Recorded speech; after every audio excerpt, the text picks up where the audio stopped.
ಬೆಳಿಗ್ಗೆ ಎದ್ದನೆ ಹೊರಟಿದ್ದೆವು ನಮ್ಮ ಗದ್ದೆ ಹತ್ರ.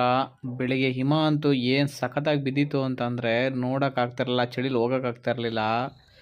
ಸೊ ಅಲ್ಲಿಂದ ಡೈರೆಕ್ಟಾಗಿ ಬಂದು 2 ಕಿಲೋಮೀಟರ್ ನಡ್ಕೊಂಡು ನಮ್ಮ ಗದ್ದೆ ಹತ್ರ ಬಂದೆ. ನಮ್ಮ ಗದ್ದೆ ಹತ್ರ ನೋಡಿ ವ್ಯೂಸ್ ಈ ಥರ ಇತ್ತು. ಆ ತೆಂಗಿನ ಗಿಡ ಎಲ್ಲ ನೆಟ್ಟು 2 ವರ್ಷ ಆಯ್ತಾ ಬಂತು, ಅಷ್ಟೇನು ಡೆವಲಪ್ ಆಗಿಲ್ಲ. ಏನು ಬರೀ ಹುಳಗಳೇ ತಿಂತಾ ಇದೆ ಅದನ್ನು. ಸೊ ಇನ್ನು ಇದು ನಮ್ಮ ರಾಜಮುಡಿ ಭತ್ತ ಹಾಕಿದ್ದೀವಿ. ಸೊ ಈಗೆಲ್ಲ ಹಾಲು ತುಂಬ್ತಾ ಇದೆ. ಸೊ ಸನ್ ರೈಸಸ್ ಬೇರೆ ಆಗ್ತಾಯಿತ್ತು, ನೋಡೋಕೆ ಮಾತ್ರ ಅಲ್ಟಿಮೇಟ್ ಆಗಿತ್ತು ವೆದರು. ಸೊ ಪರಂಗಿ ಗಿಡ ಎಲ್ಲ ನೆಟ್ಟಿದ್ದೀವಿ. ಅದಾದಮೇಲೆ ಮೋಸಂಬಿ ತಂದು ನೆಟ್ಟಿದೆ.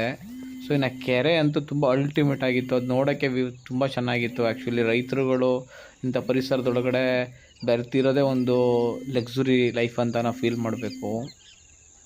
ಸೊ ಸನ್ರೈಸಸ್ ಅಂತೂ ನೋಡಿ ಅಲ್ಟಿಮೇಟ್ ಆಗಿತ್ತು. ಅದು ನೋಡ್ತಾ ಇದ್ದರೆ ಅಲ್ಲೇ ಕುತ್ಕೊಂಡು ಒಂದು ಕಾಫಿ ಕುಡ್ಕೊಂಡು ಇದು ಕೂತ್ಬಿಟ್ರಂತೂ ಸಖತ್ತಾಗಿತ್ತು. ಸೊ ಇನ್ನು ಅಲ್ಲಿಂದ ಬಂದು ಇದು ನಮ್ಮ ಪಕ್ಕದ ಗದ್ದೆಯವ್ರದ್ದು ಸಣ್ಣ ಮಧು ಭತ್ತ ಅಂತಾರಲ್ಲ, ಆ ಥರ ಭತ್ತ ಹಾಕಿದ್ರು.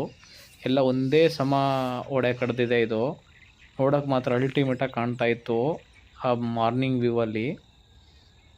ನೋಡಿ ಯಾವ ಥರ ಕಾಣಿಸ್ತಿದೆ, ಎಷ್ಟು ಹಿಮ ಬಿದ್ದಿದೆ. ನಿಜವಾಗ್ಲೂ ಹೇಳ್ತೀನಿ, ರೈತರು ಗ್ರೇಟು. ಈ ಥರ ಒಳಗಡೆ ಎಲ್ಲ ಕೆಲಸ ಮಾಡಿ ಡಬಲ್ ಗುಂಡಿಗೆ ಬೇಕು ಆ್ಯಕ್ಚುಲಿ ರೈತರು ಭಂಗಗಳನ್ನ ಮಾಡೋಕ್ಕೆ, ಕೆಲಸಗಳನ್ನ ಮಾಡೋದಕ್ಕೆ.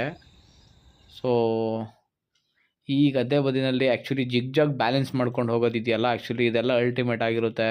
ಸೊ ಅಷ್ಟೇ ಸ್ಪೇಸಲ್ಲಿ ನಡ್ಕೊಂಡು ಹೋಗಬೇಕು. ಈಗಂತೂ ಅಡಿಕೆ ಮರದ ರೇಟ್ ಅಂತೂ ತುಂಬ ರೇಟ್ ಜಾಸ್ತಿ ಆಗಿದೆ. ಕ್ವಿಂಟಲ್ 8,000 ಮೇಲೆ ಅಂತ ಹೇಳ್ತಾರೆ. ಸೊ ಇದು ನಮ್ಮ ಪಕ್ಕದ ಮನೆ ಇರೋ ತೋಟ ತುಂಬ ಚೆನ್ನಾಗಿತ್ತು ಆ್ಯಕ್ಚುಲಿ ನೋಡ್ಬೇಕಾದ್ರೆ.